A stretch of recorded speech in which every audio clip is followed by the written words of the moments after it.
To be a part of the show, call 855-FLOOD-44. That's 855-356-6344.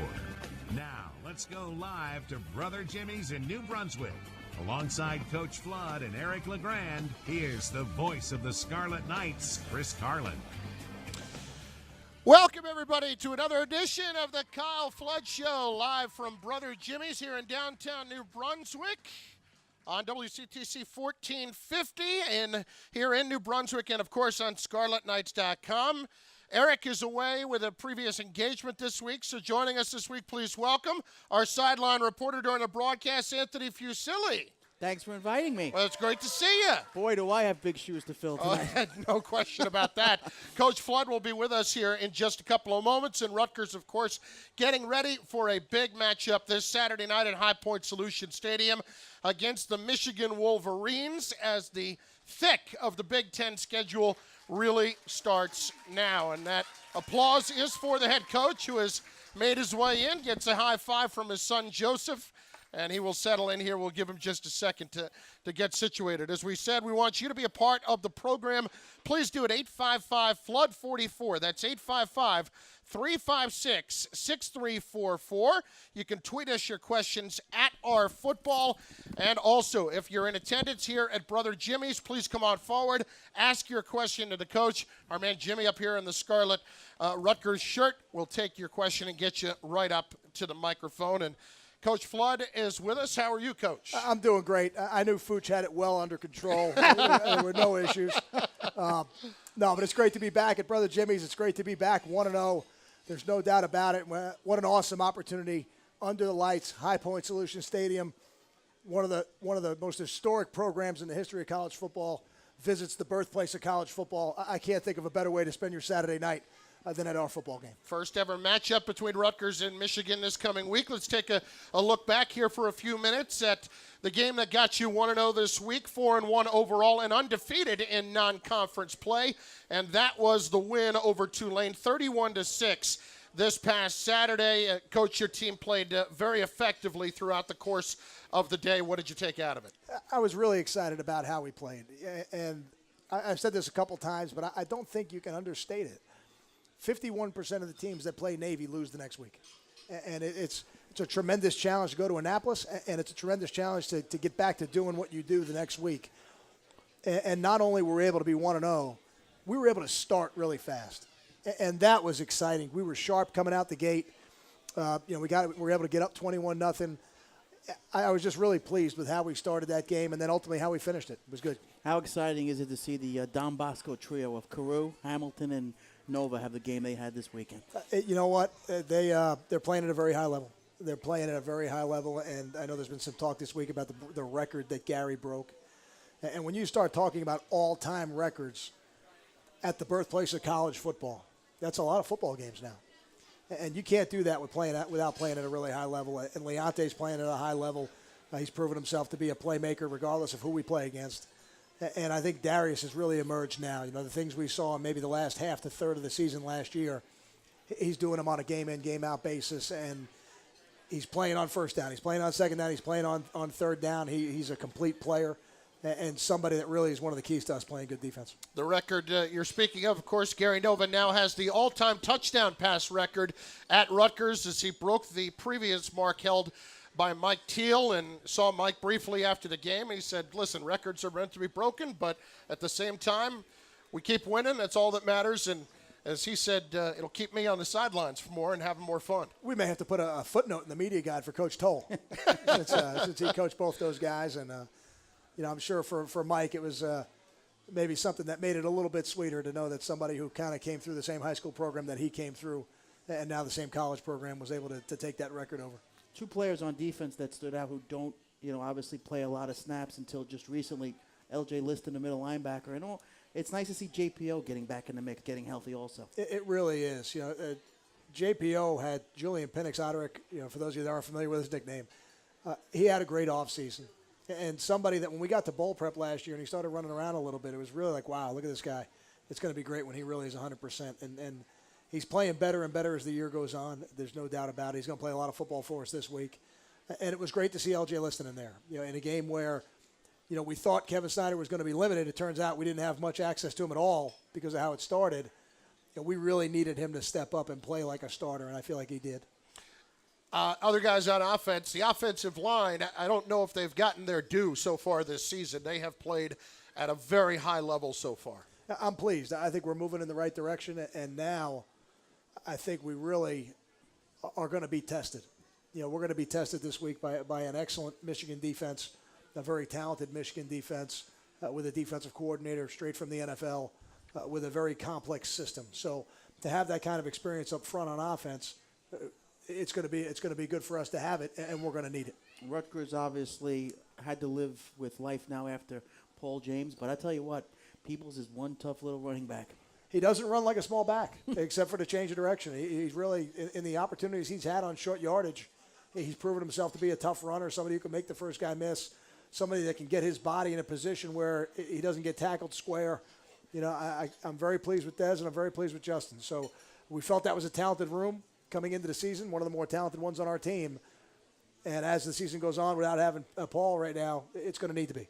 How about Gary, Coach? It seems as if since that Penn State game, he has really gotten back into some very good habits, and 9 for 9 in the first half the other day. 9 for 9 in the first half, very sharp right out of the gate, made some excellent throws.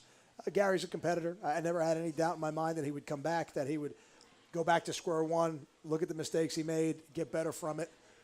And as we go through the season now, it's really the job of everybody. The teams that get a chance to play for championships at the end of the year, they get better as the season goes on. So hopefully we can continue to improve. I thought your Australian punter did a nice job of holding onto the football. It could have been a disaster coming to the snaps this week, but he did a really good job of showing poise back there. It's one of the things I like about Australian punters is they play a lot of Aussie rules football, and they're athletes. They're good athletes, and I think Timmy's a good athlete as well. Coach, let's get to our first phone call of the night. That comes to us from Ron in West Milford. You're on the Kyle Flood Show. Ron, how are you? Okay, thank you. Fire away. Hey, Coach. How you doing, Great Ron? start so far. Appreciate that. Been a season ticket holder for 62 years, so I've seen a lot of it. My question has to do with recruiting. Does anybody in this day and age of statistics keep track of how the guys do that you don't get, and the guys that you do get, what is your, premonition before how they're going to do in their career and how it ends up shaping up? Does anybody really take a look at that? I don't know. I'm sure somebody does. For us, our focus is 100% on the players who come to our program. It's not focused on anything outside our program. The players that we sign on signing day are the only players that we get to develop. And I think, finding the right people for your culture is very undervalued, I think, to the casual fan of football. It's the right people in your culture and your program that develop, and ultimately 3, 4, 5 years later, they're the ones that are going to help you win football games. I don't know about guys that you haven't gotten, but I was thinking about this the other day. Quarterbacks that have left the state of New Jersey, there hasn't been a lot of success. It's just an interesting, you look back and you go, man, who's had success? These big-time quarterbacks who've left the state of New Jersey. I go back to maybe Chris Sims. I go back to maybe Stanley Jackson in the mid-'90s. Yeah, I'm sure it would be an interesting study, for sure. And now more than ever, offenses are so unique that the quarterback position, and I give high school quarterbacks this advice all the time, make sure the program you're looking for plays with somebody who plays like you, because there's very few coaches that are going to change their system for one player. So usually, like for us, we're a pro-style offense. If you look at guys like Gary Nova, Mike Teal, Chris Laviano, Mike Bamonte, Hayden Reddick, all these guys have a similar skill set. And that's what you should be looking for. Hayden's probably a great example. He goes to one school, they change the system on him, and all of a sudden now, doesn't matter how talented you are, you can't play in that system. You can go back to Tommy Savage, same situation. He was with us, and then he left, and he goes to Arizona. Arizona changes their system, and then he's got to leave and go somewhere else. And very few schools outside of the state of New Jersey will stick with a Jersey kid when they're having some rough times. Oh, I'm not going to comment on that. I do want to go back to something you were talking about there for a sec. Look, we all know you're always looking for talented players, but you were talking about fitting in with our culture. What are the specific things that you look for? And as a coach, as your guys who are out there on the road, how long does it take to determine this is the right guy that's going to fit with us? I think because we have such a high population of recruits in our recruiting footprint, in our local recruiting area, we're very fortunate. Because the closer you are geographically, the better your information should be, because the stronger your relationships are.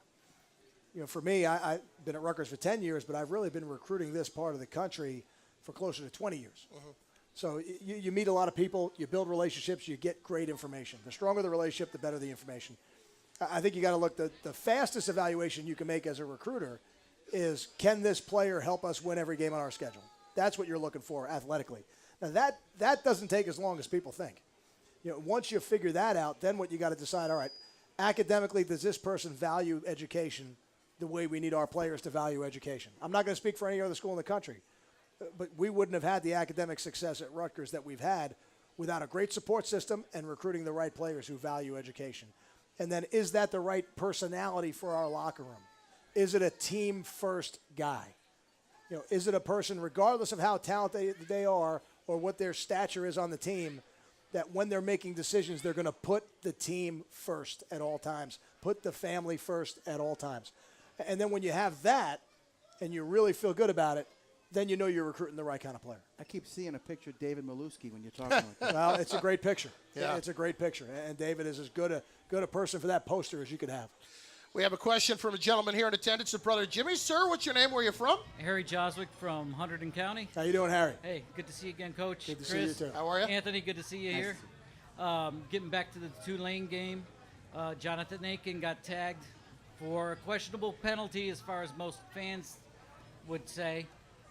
You were going to have a conversation with the Big Ten officiating crew. Did you get any clarification going forward on what's going to be the standard for targeting penalties? You know, it was here's, I guess, what it comes down to. Because I don't want to air any conversations publicly that I have one-on-one with the director of officials in the league. The officials are good officials, and they do the best job they can. The game is very fast. But if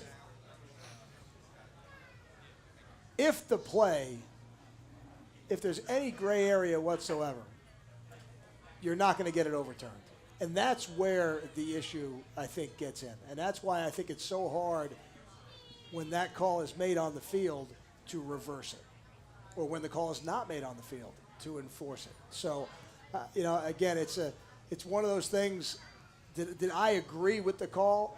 I didn't agree with the call. And when I watched the replay, I still didn't agree with the call. We saw you not agreeing with the call. Well, maybe a little more animated than I wanted that's to a be. nice way of putting it. But, you know, and now the consequence of it is we don't have John Aiken in the first half of this game. But that's the consequence, and that's the league's decision, and we support the league's decision, even though we don't necessarily agree with it, and we have to move forward. All right. Thanks, Coach. Thank you. Just relay something informationally that you told me the other day, and I did not realize. In instances of hits like that, it's actually the official on the field, the referee, who looks at the replay, not upstairs. Oh, okay. Correct. So that's why he had gone over to the sideline and saw a replay himself. I was unaware of that. Correct. What is the rationale behind that? That he initially made the call? I don't know if I could give you Well, exactly that's what a the rules rationale is. committee.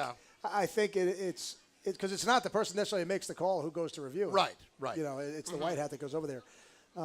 It is an interesting quirk because the replay official in that game is a Big Ten replay official. But the officiating crew was an AAC crew because Tulane is an AAC school now, and generally you take your crew on the road with you. I thought Eric was here when I saw the cheese bag. But so for that replay, every replay in the game was done by the Big Ten replay official, except for that one. You know, and it's just the mechanics of how they do it. I couldn't exactly tell you why that is the case. Maybe they feel better that call was made on the field, and they're going to let the crew, you know, either stick with it or overturn it.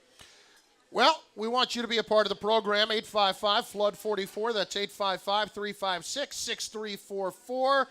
We also have some questions coming on Twitter. Coach, we'll take our first time out of the night. Anthony Fusilli in for Eric LeGrand tonight. We got a lot to do until 8:30 here at Brother Jimmy's in downtown New Brunswick. Thanks for joining us. This is the Kyle Flood Show. AT&T's best ever pricing for individuals and families lets you stay connected with the nation's most reliable 4G LTE network. It's easy. Just find the service plan that fits you best, including options up to 10 lines, so you can text, call, and download pretty much everywhere you go. AT&T, mobilizing your world. AT&T is a proud partner of Rutgers Athletics. Reliability claim based on nationwide carriers 4G LTE. 4G LTE not available everywhere. The chalkboard. Sweeps, screens. Every play is drawn up and studied. When you can visualize a play, you can execute a play. The same is true in business. The more visibility you have in your supply chain, the better your business performs. That's why UPS lets you track what comes in and what goes out.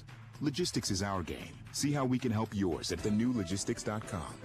UPS, official logistics partner of the NCAA. This is the Rutgers IMG Sports Network. Looking for a place to watch all of the Rutgers football action as they head into the Big Ten? Enjoy the games with fellow Scarlet Knights fans at these Rutgers Athletics official watch party locations. New York City's Brother Jimmy's Barbecue, Hoboken's Cadillac Cantina, Tom's River's McIntyre's Pub, New Brunswick's Mike's Courtside Sports Bar and Grill, and Quaker Steak and Lube's 3 locations in Edison, Brick, and Powhatan. What's up, Rutgers? Y'all ready for some football? Brother Jimmy's in New Brunswick is your headquarters for Scarlet Knight football, as well as your home for the Jets, Giants, and all your favorite NFL teams. With over 30 HD TVs, we serve up all the NFL action on Sunday and Monday nights, with amazing food and drink specials all game long. So come on down to Brother Jimmy's and put some South in your mouth. For reservations and event information, visit us at BrotherJimmy's.com. Brother Jimmy's Barbecue, located at 5 Easton Avenue, New Brunswick, New Jersey. See y'all soon.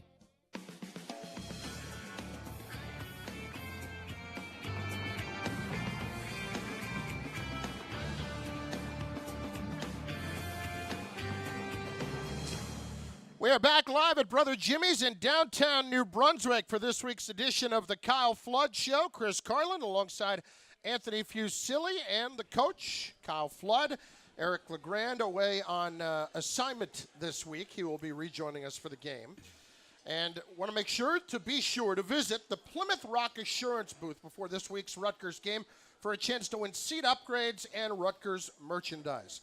Visit I'mABigDealRU.com for more information. Plymouth Rock Assurance, a better way to do car insurance.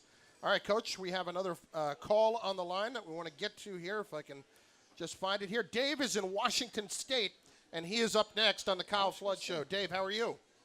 Very good. Thanks for having this great show, guys, and thank you, Coach Flood, for bringing your team out to the state of Washington so I could get to watch them play. You got it, Dave. We did it just for you. Yeah, I was at Rutgers in the early 70s and transplanted out there a few years ago, and it was awesome to watch that game. I had a question for you, Coach. You're dealing with a lot of injuries right now, especially on the defensive side of the ball, as other colleges are. Every college is limited to 85 scholarships. How much live hitting, live tackling, especially when I know tackling technique is so important, how much live hitting, tackling, and blocking can you do Monday to Thursday once the season starts? Not a lot. Yeah, not a lot. You're exactly right. And I would tell you, to a lot of people, 85 seems like a lot of scholarships, but it used to be a lot more than that. And because of that, if you say, all right, you have 85 players on scholarship, 20 to 25 of them are in your freshman class, so they just got here. A couple of them play a year. But once the season starts, when you say live to us means tackle to the ground. That's our definition of live football. And once the season starts, we don't play live football during the week. Because when a player goes to the ground, whether it's because they're on the ground for the right reason or the wrong reason, the chance of injury skyrockets immediately as soon as one player goes on the ground. And generally, when one goes on the ground, you're going to end up with 3, 4, 5, or 6 on the ground, and that's how injuries happen. So, we do not do any live tackling during the season. We will wear shoulder pads or full pads 1 to 2 days a week, depending on the week. And we play what's called thud, which means if we can get in position to make a frontal tackle, for lack of a better term, then we will do it. But if we can't, then we tag off because we don't want players being overextended and ending up on the ground. And we do a lot of drill work one-on-one to limit the numbers, to teach proper tackling and proper blocking as you go through the year. Because if you just went out and played live football every day, you wouldn't have a team on Saturdays. Hey, I heard on satellite radio today, Jack Arute and Rick Neuheisel were talking. They expect the scholarship limits to go up in the next few years. They didn't say how many, maybe it's 85 to 90. But with all the injuries, I think it's a must. I think with the landscape of college football now, there's a couple things that have a chance to get approved. I think that's one of them. That's going to be an expense that universities are going to have to decide if they want to incur. I think the suggestion about 5-year scholarships and letting players play for 5 years and just taking the redshirt part of it out. Right. I think that's a great suggestion. I think all these things are going to be on the table and ultimately are going to have to be discussed by really smart people to figure out what the best way to go is. They made an announcement today. They're going to give extended scholarships, medical insurance throughout the player's life after his playing career ended, and a few other things to help the player. So I think they just announced that this afternoon. You'll probably hear about it tomorrow. I saw an announcement to that effect, and I think all those things are great changes in the system because they'll create a better experience for the players. Good luck Saturday. I still want to know. I appreciate that. Thank you. Good job, Dave. Thanks for checking in. You know, it's interesting. There's so much discussion of what goes on in that regard with injuries, but boy, everybody has to deal with them, especially at this time of year. Is this really when it starts to kick in, or does it happen earlier than that? You never know. Every year is different. Every year is different. You never know when it's going to happen. The only thing you can guarantee is that it's going to happen. And you have to build your depth as much as you can. And when those backups go in the game, they got to play like starters. You know, the standards and expectations for the program don't drop. We've been fortunate. We've had guys go in there who maybe weren't the first team players on opening day, but have really been productive for us. And then we've been fortunate to have some other guys who stayed healthy for us, like these three guys to my right, who are our players of the game from last week. Kyle Federico on special teams, Lorenzo Waters on defense, and a guy by the name of Leonte Carew on offense. They are in attendance here at Brother Jimmy's tonight, thanks to what happened this past week. Of course, Leonte had the 3 touchdowns, and Kyle really hitting the ball pretty well right now. It's pretty interesting to see the way this continues to unfold in a very positive fashion at the moment now that you're 4-1. And, you know, we got a couple of questions here on Twitter I want to get to. How about Jeremy Kopsick on Twitter? Coach, how much credibility do you give opposing injury reports in terms of how you game plan / prep during the week? Pretty much zero. Even when you hear today that, for instance, Devin Gardner's going to start? Oh, I believe he'll start. I don't think they're trying to deceive us from that respect. Yeah. But we have to be prepared for both quarterbacks. And unless it's an injury that you see something like happened to Paul James where he's out for the season. Yeah. Week to week, I expect to play against their best players every week. Getting back to the injuries, Coach, you were talking about guys who have come off the bench and guys who are not scholarship players, and Andre Hunt is the perfect example. His value is greater. He's not part of that 85, but, boy, has he picked up the slack. You're right. And somebody asked me about this earlier in the week, and I said, in terms of walk-ons, we have, over the years, we've had some sensational walk-on stories at Rutgers, from Gary Brackett to Sean O'Hara to Howard Barbieri to Michael Burton, Paul James, guys currently, Kevin Brock, another guy's in the NFL, former walk-on. But we don't have a lot in terms of numbers. So every one of those guys is really valuable, and Andre was a guy, we had a spot in the 105 to bring him to training camp a couple years ago, and it's really worked out well because Andre is the right guy for our culture. I can't say that enough, and he's a really smart football player, a talented football player, and just seems to be in the right place at the right time. Had the big sack, of course, in the Navy game, and entered the game last week and came within a hair of getting another one. Oh, yeah. Came on the blitz. Nice kid also. He's a great young man. Let's get a couple of more in from Twitter. This is John, RU Nighttime, at RU Nighttime. I know you won't answer, but with injured linebackers and Gardner being a runner, would you consider a 5-2 defense? A 5-2 defense. What do you think, Zoe? All right, Zoe says no. So we're not going to consider the 5-2 defense. We'll roll that out. It would be, it's our defensive system is very specific, and I think what has been shown over the test of time is that when played effectively, our defensive system can match up with any offensive system. So I'm excited about the way we're playing defense right now. We've got a great challenge ahead of us when you start talking about a wide receiver like number one, who is as talented a wide receiver as there is in the country, and things like what Devin Gardner can do with his feet, aside from being a guy who throws the ball for over a 60% completion percentage, very talented offensive line. I mean, this is an extremely talented offense that has turned the ball over. But there's no guarantees that we're going to get those turnovers. We got to create those turnovers because that's really the only thing that's limited them on offense this season. Boy, your defense has seen a little bit of everything this year as far as offensive styles, huh? There's no doubt. We played a team in Washington State that probably throws the ball more than anybody in the country, and a team like Navy that runs it more than anybody in the country. And we've seen Wildcat at one point. We've seen some gun run. We've seen some traditional. And I think this week we're going to get a mix of traditional and gun run. I think that's what we're going to get. And it's interesting. I asked Zoe about this the other day. Because you've played so many different styles of offense, defensively, does that help really stress the importance of the detail aspect of it, the smallest details and how important they are? I love the word you used because I've said this to the team on a number of occasions. Football's about the details. Football's about the details. And to play football at this level, it's a lot more than just running and hitting. You know, when people say football's about blocking and tackling, they're right. But there's a lot of things that have to happen to put you in the right position to block the right guy and tackle the right guy. And the details of your job as they get coached every day in meetings and on film and then on the field, that's the teams that play at a high level, they play with great detail. And those details get a little bit cloudy when you have a great crowd, as loud as they can, trying to disrupt the offense, don't they? Well, that's the plan. And our crowd, I think, has proven over time they can be a very disruptive force in the game and a great 12th man and a tremendous advantage for us. And I don't think it'll be any different Saturday night. I got a feeling Saturday night at 7 o'clock when we come out of the tunnel, it's going to be a pretty electric atmosphere. I don't know about you guys. I know he has, but I've had to come up with about 25 tickets for this game. And it is no comment. Set me back a little bit. My wife's in charge of the ticket. Joe Kozlowski on Twitter checking in, Coach. Do coaches have any pregame rituals to relax them before a game? I'm not a superstitious guy. Right. I've said this. I leave that to the baseball coaches. I'll let them handle the superstitions. I run on game day.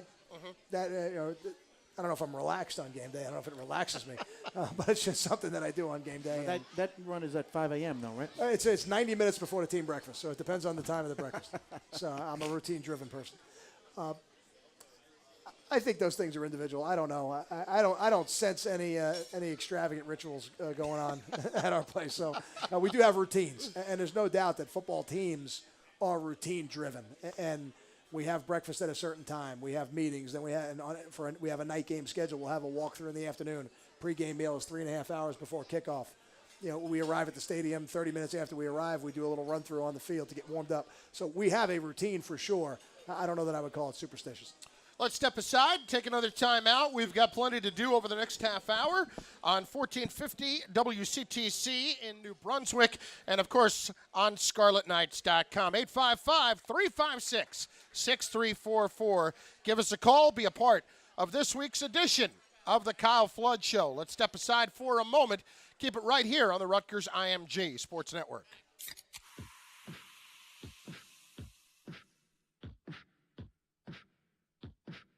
We're about living in the moment. You know, that moment when you open a Pepsi and hear the music. We're the doers, the shakers, the tastemakers. The ones who dance to their own beat. The ones who stay cool when things heat up. Whether the party is big or small. We're the ones who never want it to end. The ones who can't stop.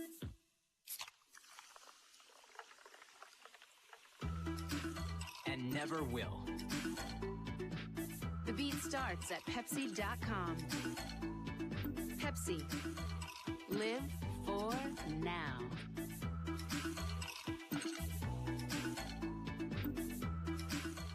This is the Rutgers IMG Sports Network. I'm Louis Ennie, CEO of Dietz & Watson. The story of our Franks and sausages is really the story of us. Growing up, my brother, sister, and I would taste the hot dogs right out of the smokehouse. My grandfather was an expert sausage maker. It's what our company was founded on. Today, our Franks and sausages are prepared the same way my grandfather made them 75 years ago, with the same old world quality. After 4 generations, they continue to bring our family together and other families too. Dietz & Watson, caring like only family can since 1939. Rutgers University's Center for Management Development is an international leader in delivering innovative educational solutions to strengthen the business skills of our clients. We have a focus on today's professional with contemporary programs to meet the demands of an ever-changing business environment. Find your program today by visiting our website, cmd.rutgers.edu, and upon registering, use the special 10% discount code RURadio or call us directly at 732-640-1853.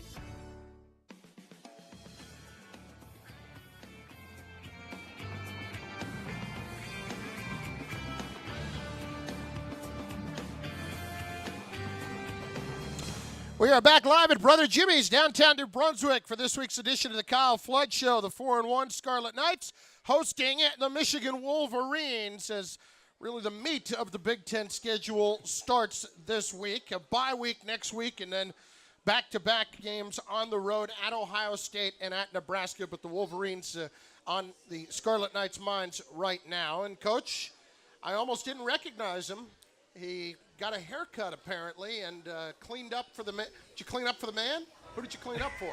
You know, we're on the all-new ScarletKnights.com, so That's I felt true. like I'll tell you what, it was time to, get an all-new look. This has all the makings of a complete sellout to the man. I think you're right, Chris. Listen, you're right about I'll defend him. I got my hair cut for this show tonight, too. Well, See, that's what I was going for. I knew Carlin was getting something done, so I had to follow suit.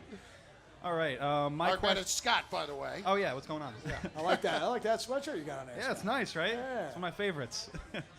My question is about, I was once I got home after last week's game, I was looking at the box score because there's a lot of really, I miss being in the student section and sitting in the end zone, so you don't really see the play develop. But one thing I noticed was that Desmond Peoples had 2 catches for 50 yards. He's been really effective out of the backfield, catching passes out of the backfield once I looked at his season stats. You think that's something we could see more of moving forward? All right, now listen, you're not supposed to tell the other team. The other team listens to the show, You're not supposed to tell them that. They scout it. We're trying to sneak him out there. Desmond is a guy who can do really good things with the ball in his hands, and I think we have to use them all. We've got Leonte Crew here tonight, and he has made quite a few exceptional plays for us this season. The only way that he gets to continue making those plays is for us to be effective in the other parts of the field, and that means running the ball with Justin and Dez, throwing the ball to a guy like Andrew Terzilli, because it's hard to spend the whole game doubling Leonte Crew if Andrew Terzilli has a 94-yard touchdown. The success of offensive football really takes 11 people. And for us at Rutgers, it starts with running the ball. If we can run the ball effectively, it opens up everything else we do. And then in the passing game, we have to have the ability to threaten every part of the field, both vertically and horizontally. And guys like Tyler Croft, Desmond Peoples, Justin Goodwin, Andrew Terzilli, Andre Patton, Janarian Grant, John Simmis, et cetera, that's how you play great offense. You have to do it with 11. All right, awesome. We'll see you Saturday. And my guy, Michael Burton. And Michael Burton as well. Of course, you know my guy, Michael Burton, Westmore Central. That's right. My dude. That's right. Don't tell Michael I didn't mention him. My lips are sealed. He should be listening to the show right now, honestly. All right, good luck Saturday. Be 1-0. We'll be out there, front row center. You know where we'll be. All right, thank you. Good job, Scott. A couple of guys he mentioned there. Andrew Terzilli gets the opportunity and makes a huge play. Gets to do it in front of his home crowd, as we've detailed before. Didn't get a chance to play in front of his family when he was out at Kansas. But as that play developed, how did that play come together where he was able to break free? It was an excellent job by Gary of kind of going through his progression. Leonte was actually the first read. Gary didn't like it. So then he came back to what was really what we call a dig route or an in-breaking route from the field. And really threw the ball in a great window. Andrew was able to catch it in stride and then run away. He's got those long legs and he runs really well. And when he gets going, he's hard to catch. How about one of the things he said in a post game was that one of the things he had remembered was the week before the guys were busting him for falling down on the big catch, and so he kept that in his mind. I find that hard to believe for the players. I mean, I think the head coach might have too. A couple of the other guys, Coach, that you've really started to see come around. John Simmis, I think, is somebody that he didn't necessarily have a big game last week, but we've seen him catch everything that has been thrown in his direction. John's a very productive player, and sometimes that production isn't necessarily in the box score, for receptions. John's a great example of a guy who knows exactly where he needs to be, knows exactly when he needs to be there, does it with great effort, and when the ball comes his way, he catches it. And because of that, he has created value for himself within our system, and he's playing a lot of football for us. Had a great game his junior year at Bergen Catholic against a Bosco team, against a certain individual. So I'm excited to see him this week and see if he can build on that. Well, I'm sure John is excited to be 1-0.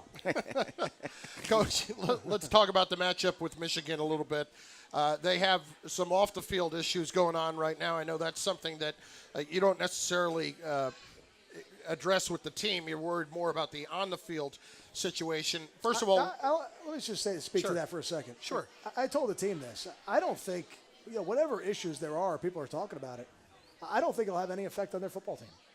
They've got a talented football team, and football teams are resilient. And it's been my experience that when situations like this arise, football teams go into the bunker, and they get closer. Us against the world. I think we're going to get the best version of this Michigan team that they've shown all year. I don't have any doubt about that, and I'm excited about that. I think they've got a talented football team. I think it's a great challenge for us, and I know that when we recruited all these players, we recruited them to be a championship football team. And to do that, you got to play against the best. And this weekend, we're going to get an opportunity to play against the best and test ourselves. And obviously, they're looking forward to getting away from their home, getting on the road, because sometimes that brings a team closer. When you're on the road, you feel like everybody's against you.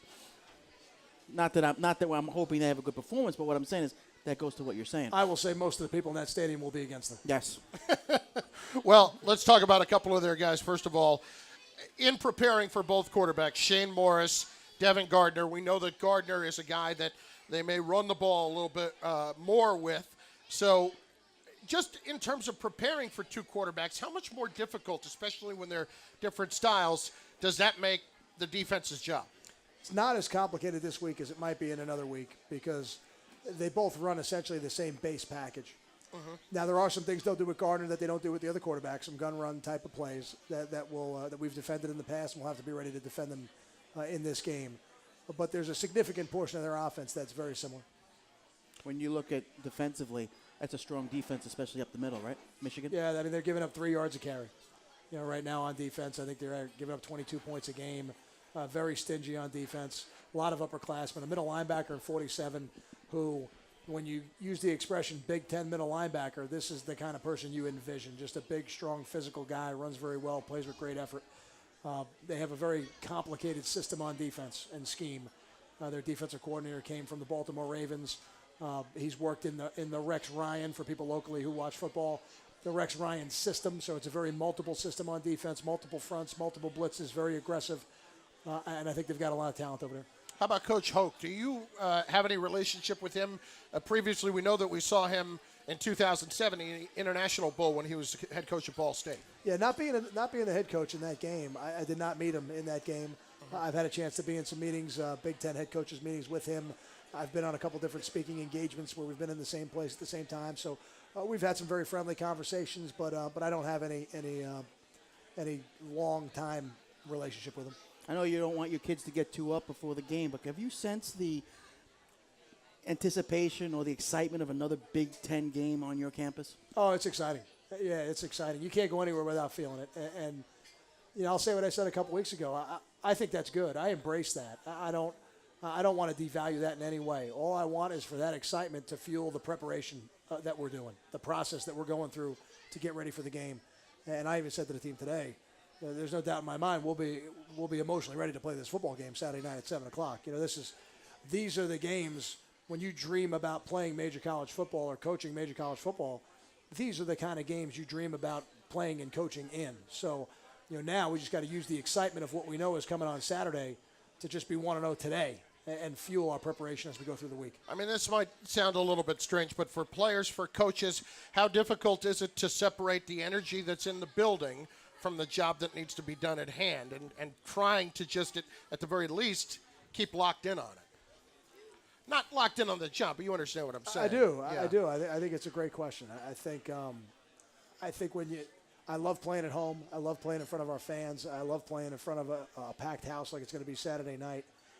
And I think the crowd can really add some energy to your performance. Now, that's not to say that when you're on the road you don't have that kind of energy, but it gets fueled in a different direction. Mm-hmm. And I do think what the home crowd can do also, above and beyond the energy they bring to the team, is they can be very distracting and disruptive to the communication process of the visitors.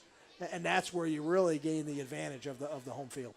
Well, it's good to see that, people have come away from the Penn State game saying, hey, this is big-time football at New Jersey. It's big-time football at Rutgers. You're on a huge stage again, and it's an opportunity for your program now. And it's going to be the stage we're going to be on. I think that is important for people to understand. And when you're going through it for a first time or first couple times with the fan base and the student body, it may seem like there's a little bit of a novelty to it, but what people need to understand is this is the reality of Rutgers football going forward. Right. This is not something that ends after Saturday, because they'll be ultimately the norm. Yeah, this is going to be the norm, and this is what being a part of a conference like the Big Ten Football Conference brings. And then what we bring is the number one media market in the world, which they couldn't have had without Rutgers. Well, we talked a little bit about recruiting earlier, but along those lines, I'm assuming you'll have some, and I'll say I'm assuming. I've read that you'll have some pretty big recruits at this game this week.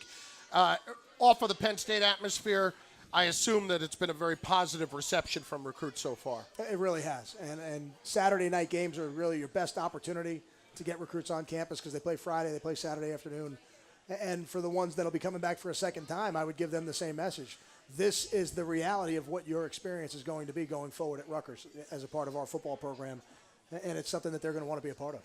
Let's step aside. We'll take a break. We've got more to do. Want you to be a part of the show at 855-FLOOD-44.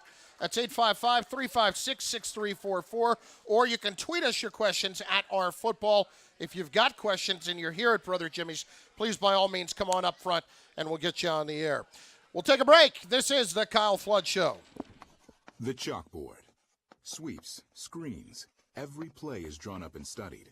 When you can visualize a play, you can execute a play. The same is true in business.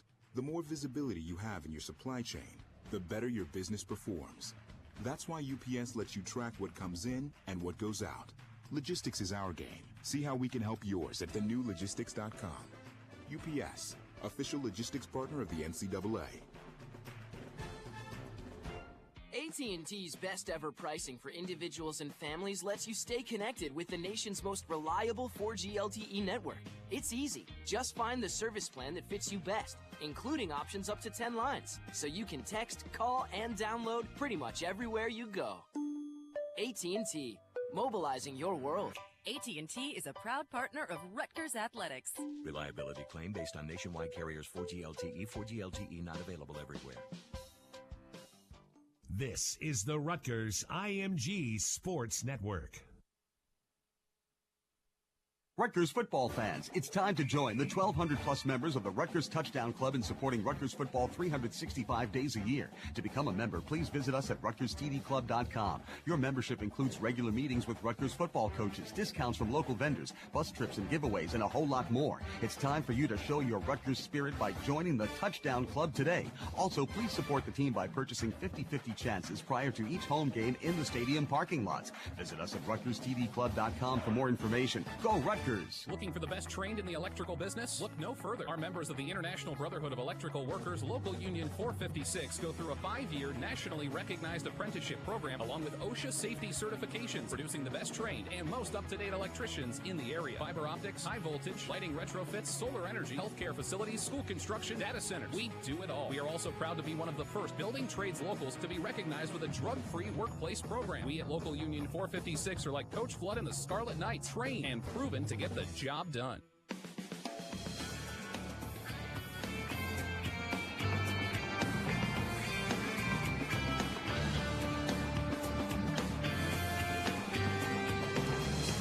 Back on the Kyle Flood Show at Brother Jimmy's in downtown New Brunswick. Rutgers getting set to face Michigan this coming weekend.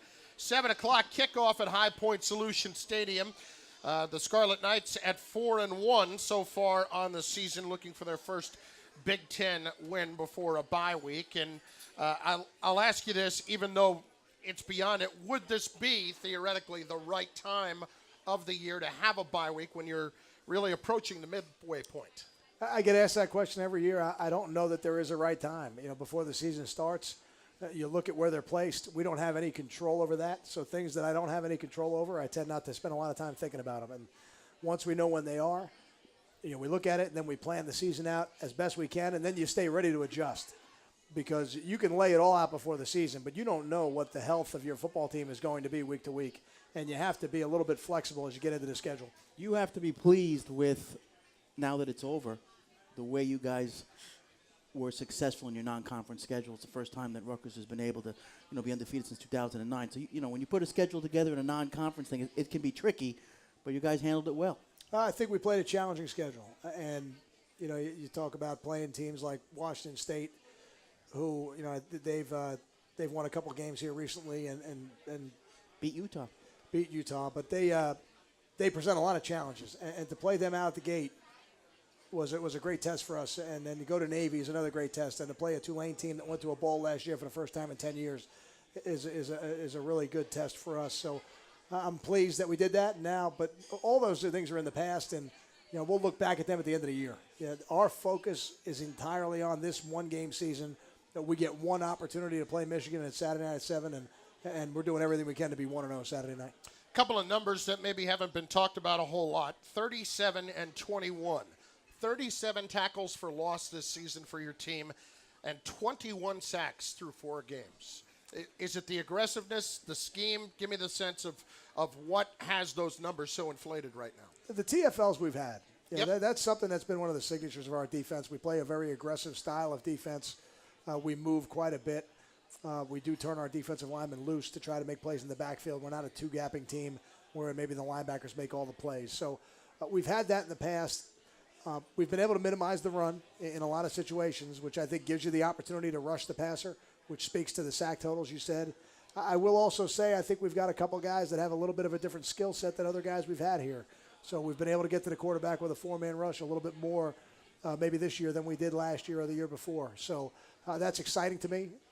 That means that some of the players that we thought would be productive are being productive. And now we got to do it against a really talented group of Michigan players. I'll ask you the same question I asked Darius Hamilton. When you're getting sacks, fourth quarter, how much confidence does it give you knowing that you have guys with the ability to make that play? And he thought it's in the back of their minds knowing that somebody's going to come up, somebody's going to step up and make a play. Yeah, and I agree. I think the only way to build confidence is to do things well over and over and over again. That's how you can't just get confidence by wanting it. You have to have success, and you have to do things well a number of times to gain confidence, and sometimes those times are in practice. But the true confidence comes when you're productive in the games. And what Darius is talking about, there's no doubt is true. And there's a name we keep bringing up every week, and we have to, and that's Kamoko Toure. Another sack, 5th of the year and leading the team. Yeah, and Kamoko, he's an explosive guy and somebody that is built like what you would think a pass rusher would be built like. He's tall, he's long, he's explosive. He's got excellent change of direction, and he's proven to be an issue for the people that are trying to scheme against him. And I think, now as the season goes on, it's going to be critical that he adjusts to what he's going to see from offenses, because people are going to pay a lot more attention to him now. It says a lot about him, and it also says a lot about your staff that you could offer a kid like that after a workout, not even seeing him play his senior year in high school. He's a great example of getting really good information from a really strong relationship, first by Joe Rossi and Darnell Mangum, who was his high school coach at Barringer High School in Newark. And then Coach Mangum was kind enough to bring him down to our camp, and we got a chance to work with him. Coach Panagos working with him, and just his I've said it before, his raw skill set was different than anything we had on the team. I felt like we needed him on the football team, and sure enough, in his second year, he's starting to be productive, and he's getting a little bit better every week to have the ability to play more on first and second down. And I think that'll be the true test over time, is to do what Darius has done and become a complete football player. With a couple of the guys on that defensive line who maybe we don't talk about as much, but they're in the rotation. Kenneth Kirksey certainly is right there. Darrell Stevenson made a big play the other day. He sure did. Give us your evaluation on some of those guys that maybe we don't talk about as much, but are very big parts of what you do defensively. Yeah, when you talk about guys like Darrell Stevenson, Kenny Kirksey starts most of the games. Yep. People may know his name a little bit more. Quanzell Lambert who plays quite a bit for us in the games. And JPO, we mentioned. Dewani Mera. Dewani Mera, who's another starter who maybe a lot of people don't know, but is so critical to what we do on defense. And as consistent a performer as we have on our defense, that gives us the ability to play 8-9 defensive linemen a game to keep those guys fresh. And, you talk about sacks in the fourth quarter. If you get worn down, you're not going to have sacks in the fourth quarter. But if you can rotate the guys through there enough, you got a chance to have just a little bit more burst in that fourth quarter. I do want to ask you about the younger secondary. There's no question you can see the improvement from the guys that were true freshmen on the field last year to this year. How do you evaluate how they have progressed? The first thing I evaluate is their effort. Yep. To me, that's the one thing that they have absolute control over. And I think they've done an excellent job of working really hard to improve week to week. And some of that credit goes to our coaching staff, and some of that credit goes to the leadership of a guy like Lorenzo Waters, who was with us tonight. Because Zoe's played a lot of football for us here, but he'll be the first to tell you it's not just about him. He's got 3 other guys that he's got to get coordinated within his secondary every week, and he does a great job of leading that group, and I think they're improving week to week. I think once you get in the season, I don't know that you can judge it except on Saturdays. Sometimes people ask me during the week, are we getting better? I said, well, we're getting better and we're working hard in practice, but the ultimate judge is game day. And I think the last 2 weeks, we've seen improvement on game day. That's exciting to me. I would think this week your linebackers, Longa, Gauze, and whoever's playing in the middle, were very important and more of a style that Quentin Gauze, I think, is built for, right? Coming right at you, smashing out football. Sure, yeah. He is a Sam linebacker that he runs well enough to play in pass coverage, but I think he likes the physicality of taking on the run, and to have Steve and Kevin in that linebacker core, we need those guys to play at a high level. We consider all those guys returning starters, and for us to play well on defense, we need them to play.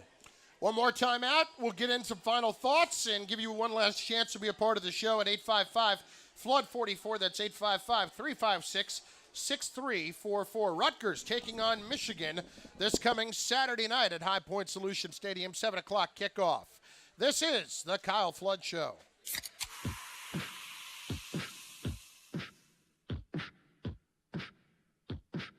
We're about living in the moment. You know, that moment when you open a Pepsi and hear the music. We're the doers, the shakers, the tastemakers. The ones who dance to their own beat. The ones who stay cool when things heat up. Whether the party is big or small. We're the ones who never want it to end. The ones who can't stop.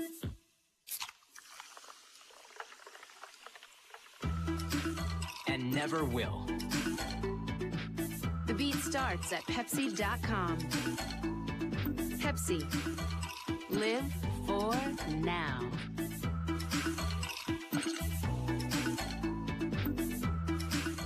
This is the Rutgers IMG Sports Network.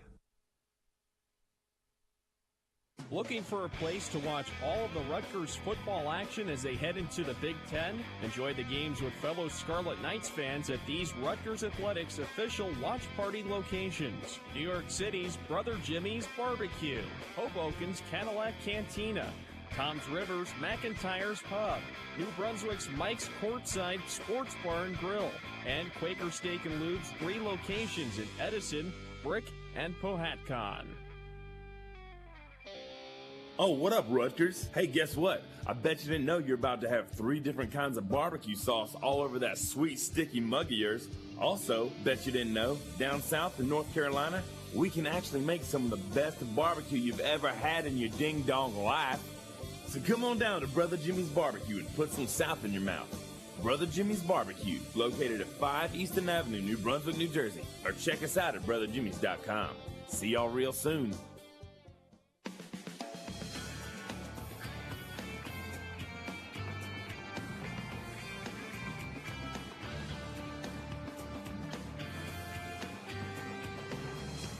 Couple of minutes left on this week's edition of the Kyle Flood Show here live at Brother Jimmy's in downtown New Brunswick. Rutgers getting set to take on the Wolverines of Michigan, who enter the game this Saturday night at 2-3 on the season off of a loss to Minnesota the other day. And Devin Gardner, it was announced earlier today, will start at quarterback for Michigan this week. So far this year, completing 63% of his passes, 733 yards, 5 touchdowns, and 6 interceptions. But look at his career numbers, and they are much different. Had a pretty good year last year. When you look at Gardner, people are going to talk about his running ability. In terms of throwing the football, where do his abilities lie there? I think he's a very talented thrower. There's no doubt in my mind that he can throw the football. He completes the ball over 60% of the time. He's got talented receivers. He's got a great group to work with. So he can make all the throws. He's a very, very dangerous guy as an offensive weapon. They're a team that wants to run the football primarily. First and foremost, Derek Green with 397 yards so far in the season, and he's averaging 5.7. I mean, they get a very good push. Is that offensive line your typical Big Ten offensive line? They are, and they're a little bit younger than some of the other units on that football team. But you can see they're getting better every week. Very talented group. And it doesn't surprise you that when your head coach has a background in defensive line play, that you're going to be a physical football team, and you're going to value running the football, and there's no doubt that they do. We talked about what a great opportunity this is for your program this week. I think it's kind of neat.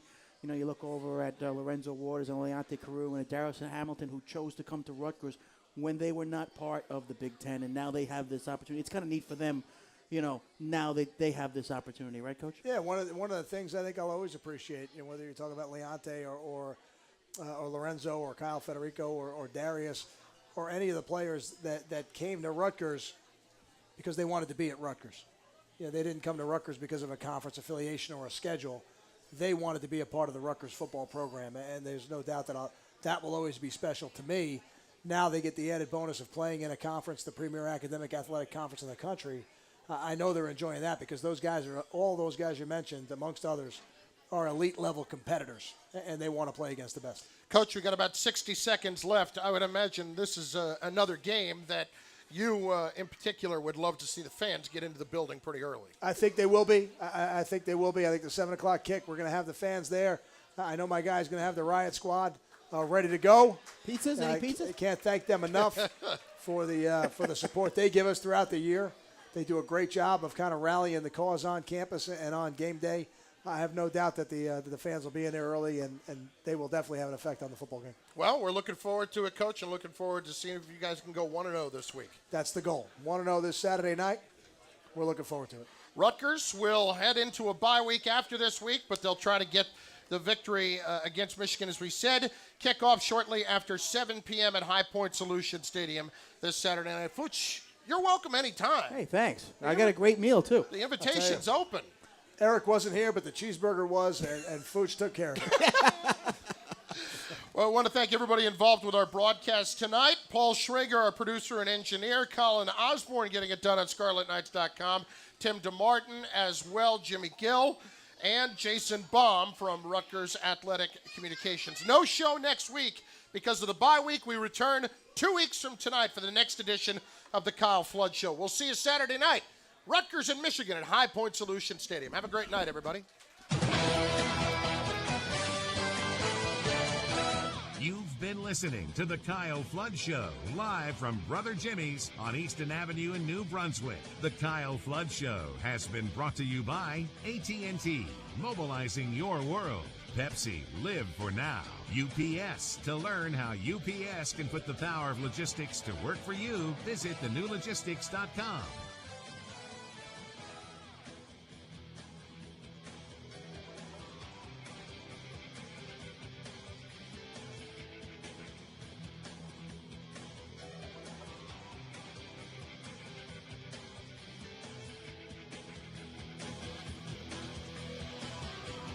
The executive producer of the Rutgers IMG Sports Network is Ben Sutton. Associate producers Joe Potter, Chris Ferris, and John Willey. Network manager Brad Law. I'm staff announcer Carl Shannon. Special thanks to Rutgers Athletic Director Julie Herman, along with the staff and management of flagship station 1450 Talk Radio WCTC. The voice of Central Jersey. The Kyle Flood Show is an exclusive presentation of IMG. America's home for college sports.